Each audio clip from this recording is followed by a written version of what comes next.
ঘরের ভিতরে আসলেন, আল্লাহ আপনাকে অনুমতি দিয়েছে।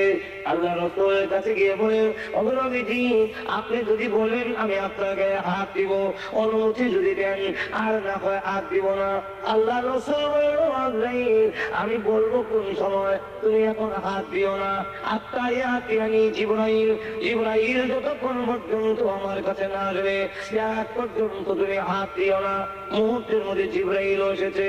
আল্লাহ রাসূল বললেন, জিবরাইল আজরাইল এসেছে আমাকে নেওয়ার জন্য, আপনি কি কোন আমাকে দেওয়ার টাইম হয়ে গেছে। এমনি জিবরাইল কোরআনের আয়াত পড়ে বলেন, ইন্নাকা মাইয়িতুন ওয়া ইন্নাকুম মাইয়িতুন। ওগো নবীজি, আপনিও মরণশীল, আপনার দুশমন যারা তারাও মরণশীল। ইশারা দিলেন আপনার যাওয়ার টাইম হয়ে গেছে। এমনি আল্লাহ নবী কান্না, আল্লাহ জিজ্ঞাসা, জিবরাইল প্রথমে জিজ্ঞাসা করেন, নবী কান্দেন কেন? রাসূল বলেন, উম্মতের জন্য।